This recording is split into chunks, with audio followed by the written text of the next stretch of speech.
अस्सलाम वालेकुम नाज़रीन। प्यारे नाज़रीन, मस्जिद अल-अक्सा यानी बैतुल मुक़द्दस जिसकी पूरी हिस्ट्री, पूरा इतिहास आज की इसी वीडियो में आपके सामने पेश करेंगे। तो नाज़रीन, इस पूरी दुनिया की सबसे पहली मस्जिद मस्जिद अल हराम है और दूसरी मस्जिद अल-अक्सा यानी बैतुल मुक़द्दस। जैसा कि किताब सही बुखारी जिल्द नंबर 2 में हज़रत अबू ज़र रज़ियल्लाहु ताला अन्हु की रिवायत है कि मैंने पूछा, या रसूलल्लाह सल्लल्लाहु ताला अलैहि वसल्लम, इस ज़मीन पर सबसे पहले कौन सी मस्जिद बनाई गई? तो आप सल्लल्लाहु ताला अलैहि वसल्लम ने फरमाया कि मस्जिद अल हराम। अबू ज़र रज़ियल्लाहु ताला अन्हु कहते हैं कि मैंने फिर पूछा, उसके बाद? तो आप सल्लल्लाहु ताला अलैहि वसल्लम ने फरमाया मस्जिद अल अक्सा। मैंने फिर पूछा कि इन दोनों मस्जिदों में कितने सालों का गैप है, यानी कितने सालों का फासला है? तो आप सल्लल्लाहु ताला अलैहि वसल्लम ने फरमाया 40 साल का।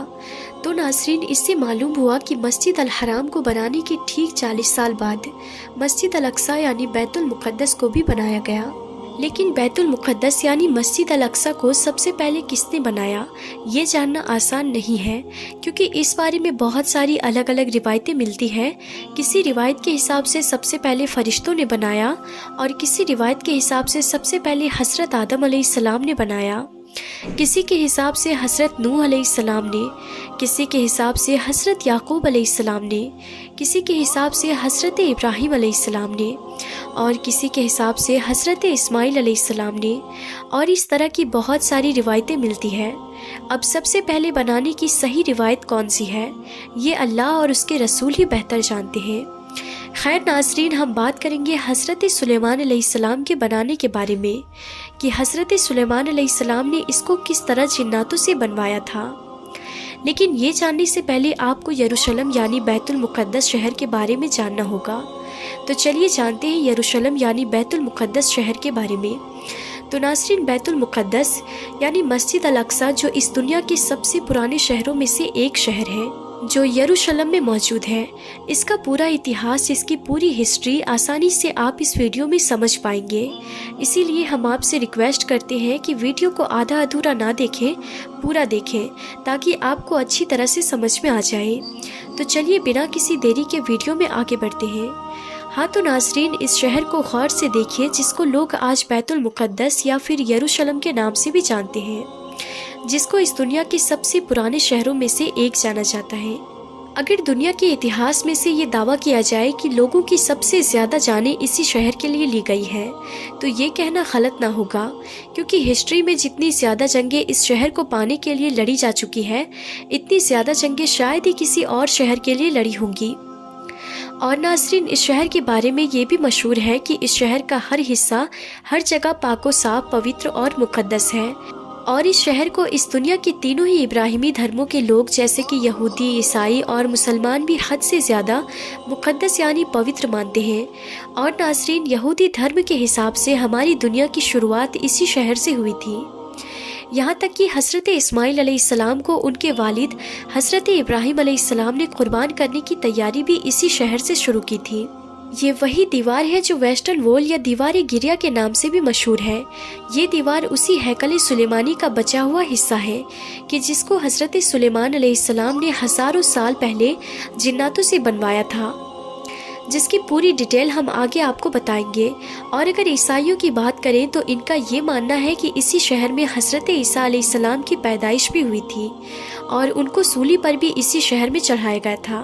और ईसाइयों का सबसे ख़ास चर्च भी यही मौजूद है।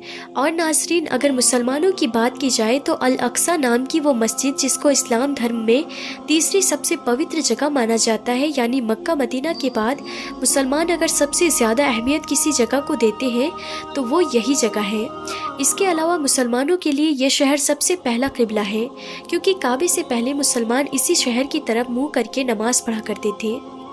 मुसलमानों के हिसाब से जब आखिरी पैगंबर यानी हज़रत मोहम्मद मुस्तफ़ा सल्लल्लाहु ताला अलैहि वसल्लम जब मेराज के सफ़र पर गए थे, तो इसी शहर के मस्जिद अल अक्सा के अंदर पैगंबर हज़रत मोहम्मद मुस्तफ़ा सल्लल्लाहु ताला अलैहि वसल्लम के पीछे सभी नबियों ने नमाज़ पढ़ी थी। और हज़रत सुलेमान अलैहिस्सलाम, हज़रत दाऊद अलैहिस्सलाम के साथ साथ बहुत सारे नबियों और बुज़ुर्गों की ख़बरें भी यहाँ पर मौजूद हैं, जिससे इस शहर का मर्तबा, इस शहर की वैल्यू और भी ज़्यादा बढ़ जाती है। شاید اسی وجہ سے اس شہر کو پانے کے لیے بیتے اتہاس میں مسلمان اور عیسائیوں کے بیچ جنگیں ہوتی رہتی ہیں، اور ان کی یہی جنگیں صرف 15 یا 20 سال تک ہی نہیں چلی بلکہ کئی سالوں تک چلتی آئی، اور آج کے زمانے میں بھی اس شہر کو پانے کے لیے یہ جنگ ہو رہی ہے۔ لیکن فرق صرف اتنا ہے کہ ابھی کے زمانے میں اس شہر کے لیے مسلمانوں سے جنگ کرنے والے عیسائی نہیں بلکہ یہودی ہیں۔ خیر ناظرین، اب جانتے ہیں اس شہر کے اتہاس کے بارے میں کہ آخر اس شہر کی شروعات کیسے ہوئی، اور آج کے زمانے میں یہ شہر جس حالت میں ہے اس حالت میں اس کو کس نے پہنچایا۔ دراصل ناظرین، جانکاروں کی مانے تو یہ بات پوری طرح سے کلیئر ہو چکی ہے کہ آج سے لگ بھگ 7000 سال پہلے بھی اس شہر میں انسان آباد تھے، جس کی وجہ سے شہر کو اب دنیا کے سب سے پرانے شہروں میں سے ایک شہر مانا جاتا ہے۔ درج کی گئی ہسٹری کے حساب سے دیکھا جائے تو اس شہر کو سب سے پہلے حضرت داؤد علیہ السلام نے حاصل کیا تھا۔ وہی داؤد علیہ السلام جن کو یہودی اور عیسائی دھرم کے لوگ ڈیوڈ کہتے ہیں۔ حضرت داؤد علیہ السلام نے اس شہر کو حاصل کرنے کے بعد اس کو اپنی سلطنت کی راجدھانی بنایا تھا۔ حضرت داؤد علیہ السلام نے اس علاقے پر لگ بھگ 33 سال تک راج کیا تھا۔ ان کے بعد ان کی یہ حکومت ان کے بیٹے یعنی حضرت سلیمان علیہ السلام کے پاس چلی گئی تھی۔ وہی سلیمان علیہ السلام جن کو یوروپ میں سولومون کے نام سے بھی جانا جاتا ہے، حضرت سلیمان علیہ السلام نے ہی اس ہیکل سلیمانی نام کی مشہور بلڈنگ کو بھی جناتوں سے بنوایا تھا، جس کے اندر تابوت سکینہ کو رکھا گیا تھا۔ تابوت سکینہ ایک ایسا صندوق یعنی ایک ایسا بکسہ ہوا کرتا تھا جو حد سے زیادہ خاص ہوا کرتا تھا۔ اس صندوق کے اندر پرانے گزرے بہت سارے مشہور نبیوں کے تبرکات ہوا کرتے تھے، جیسے کہ حضرت سلیمان علیہ السلام کی لاٹھی، حضرت ہارون علیہ السلام کا امامہ، حضرت سلیمان علیہ السلام کی انگوٹھی، حضرت موسیٰ علیہ السلام کی لاٹھی، اور اس کے علاوہ بھی بہت ساری چیزیں ہیں۔ خیر، حضرت سلیمان علیہ السلام کے انتقال فرمانے کے کئی سال بعد یہودیوں کی سب سے بڑی بربادی اس وقت شروع ہوئی جب حضرت عیسیٰ علیہ السلام سے لگ بھگ 600 سال پہلے بابل کے رہنے والے ایک ظالم بادشاہ جس کا نام بخت نصر تھا، اس کی یہودیوں سے بہت ہی سخت دشمنی تھی۔ بس اسی دشمنی کے چلتے اس نے ان لوگوں پر یروشلم شہر میں ایسا حملہ کیا کہ اس شہر کو پوری طرح سے تباہ و برباد کر دیا، اور مشہور ہیکل سلیمانی جس کو حضرت سلیمان علیہ السلام نے جناتوں سے بنوایا تھا اس کو بھی پوری طرح سے گرا دیا، جس کے اندر موجود تابوت سکینہ کہاں غائب ہو گئی اس کا پتہ آج تک نہ چل سکا۔ ہیکل سلیمانی کے گرنے کے بعد بس ایک دیوار ہی بچ گئی جہاں آج جا کر یہ یہودی روتے ہیں اور جس کو ویسٹرن وال یا دیواری گریا کہتے ہیں۔ خیر ناظرین، اس حملے کے بعد جب ہزاروں یہودی مارے گئے تو اس سے کہیں زیادہ یہودیوں کو اس بادشاہ نے غلام بھی بنایا، اور غلام بنا کر اپنے ساتھ اپنے علاقے یعنی بابل لے کر چلا گیا، اور اس کے کچھ سالوں کے بعد ہی یعنی 539 عیسیٰ پورو میں ہی سائرس دا گریٹ نام کے ایک یونانی رحم دل بادشاہ نے اس شہر بابل پر ہی حملہ کر دیا، جس بابل شہر کے بادشاہ نے یہودیوں کو تباہ و برباد کر دیا تھا اور غلام بھی بنایا تھا۔ خیر، سائرس دا گریٹ نے بابل شہر کو حاصل بھی کیا اور ان یہودیوں کو جن کو ظالم بادشاہ بخت نصر نے غلام بنایا تھا ان سبھی غلام یہودیوں کو بھی آزاد کرایا اور ان کو اپنے وطن جانے کی بھی اجازت دے دی۔ یہ لوگ نہ صرف اپنے وطن واپس آئے بلکہ انہوں نے سائرس دا گریٹ کی مدد سے اس مشہور عمارت ہیکل سلیمانی کو پھر سے بنوا لیا۔ مگر وقت بیتتا گیا اور پھر سن 70 عیسوی کے زمانے میں دنیا کی سب سے طاقتور سلطنت یعنی رومن سلطنت نے یروشلم شہر پر حملہ کر دیا۔ رومن شہنشاہ ٹائٹس جب اس شہر میں گھسا تو اس کی فوج نے اس پورے شہر میں آگ لگا دی، ساتھ ہی ساتھ ہیکل سلیمانی نام کی اس عمارت کو بھی پوری طرح سے برباد کر دیا۔ اور جیسے جیسے وقت بیتتا گیا ویسے ویسے یہودیوں کا رومن سلطنت کے انڈر میں رہنا اور بھی زیادہ مشکل ہونے لگا۔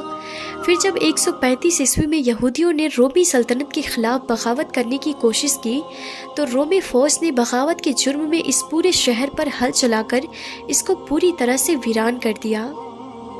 شہر میں رہنے والے ایک ایک یہودی کو بازار میں لے جا کر غلام بنا کر بیچ دیا۔ इतना ही नहीं, रोमी लोगों को यहूदियों से इतनी ज़्यादा नफरत थी कि जिसकी वजह से रोमी लोगों ने यहूदियों की उस ख़ास जगह जहाँ हैकल सुलेमानी हुआ करती थी वहाँ कूड़ा और गंदगी डालना शुरू कर दी। और ये मशहूर शहर सिर्फ 100 या 200 सालों तक ही नहीं बल्कि कई सदियों तक वीरान रही। और फिर आखिरकार 638 ईस्वी में मुसलमानों के दूसरे खलीफा यानी हज़रत उमर रज़ी अल्लाह ताला अन्हु ने इस शहर को रोमन सल्तनत से जीत लिया था। इसके बाद लगातार एक लंबे वक्त तक ये शहर मुसलमानों के ही अंडर में रहा, मगर शुरू से ही ईसाई फौजें भी इस शहर को पाने की कोशिशें करती थीं। लाख कोशिशों के बावजूद भी ईसाई फौजें मुसलमानों से इसको दोबारा हासिल नहीं कर सकी। मगर फिर बाद में जब मुसलमानों की अंदरूनी लड़ाइयों की वजह से ही मुसलमानों की खिलाफत यानी खिलाफत अब्बासिया कमज़ोर पड़ गई, तो 1099 में ही ईसाई फ़ौज यरूशलेम शहर को एक बार फिर से हासिल करने में कामयाब हो गई थी।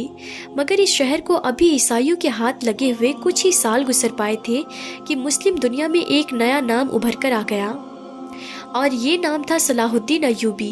वही सलाहुद्दीन अय्यूबी जिसने बचपन से ही इस बात की कसम खा रखी थी कि वो हर हाल में ईसाइयों से इस शहर को दोबारा हासिल करके रहेगा।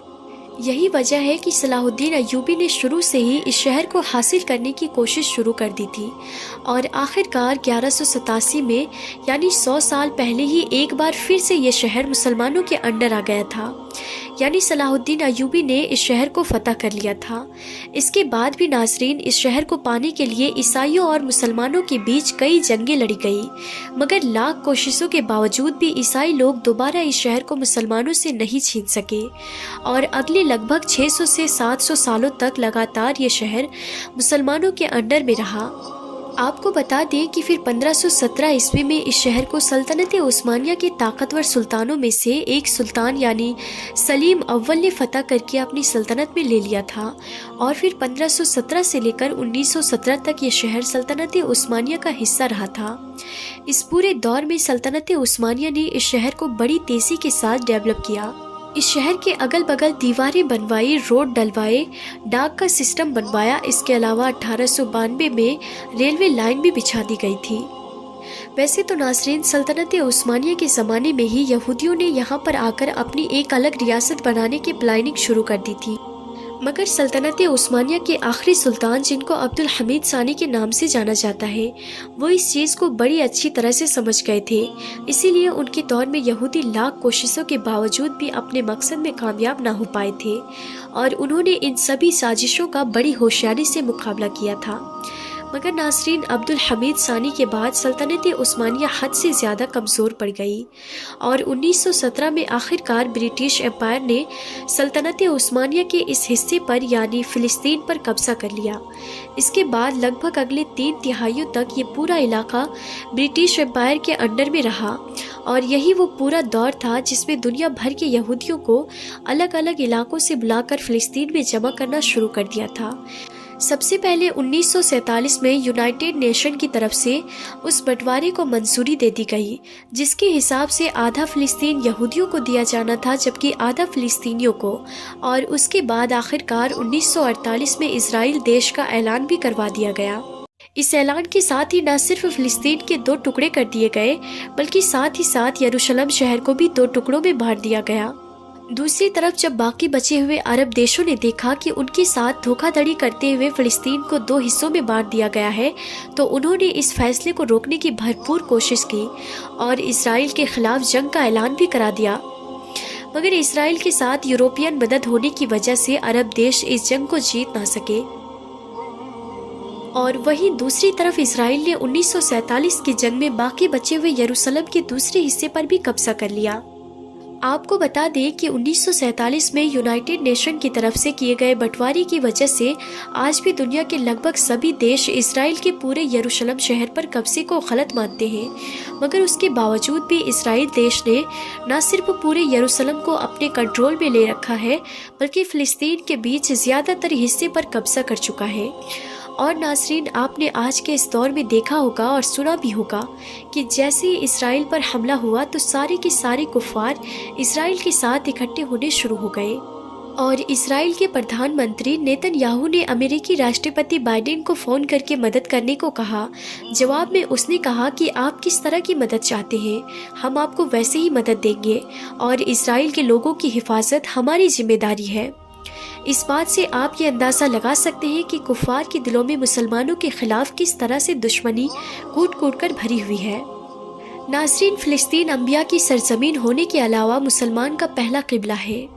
ناظرین، اب ضرورت صرف اس بات کی ہے کہ سارے مسلم دیش ایک ہو جائیں اور یہودیوں کی اینٹ سے اینٹ بجا دیں، کیونکہ یہودی نہ صرف فلسطین پر قبضہ کرنا چاہتے ہیں بلکہ وہ مسجد اقصیٰ کو شہید کر کے اس کی جگہ تھرڈ ٹیمپل یعنی ہیکل سلیمانی بنانا چاہتے ہیں۔ اب مسلمان کو کلمہ لا الہ کے ناطے اور مسجد اقصیٰ کے ناطے ایک ہونا ہوگا، کیونکہ جب پورے کافر ایک ہو سکتے ہیں تو مسلمان کیوں نہیں؟ اللہ تبارک و تعالیٰ سے دعا ہے کہ اللہ تبارک و تعالیٰ ہمارے فلسطینی مسلمانوں کی مدد فرمائے اور تمام امت مسلمہ کو کفار کے خلاف، خاص کر کے یہودیوں کے خلاف جہاد کرنے کی توفیق عطا فرمائے۔ آمین یا رب العالمین۔ تو ناظرین، آج کی اس ویڈیو میں بس اتنا ہی۔ ہم پھر ملتے ہیں اگلی نئی ویڈیو میں، تب تک کے لیے خدا حافظ۔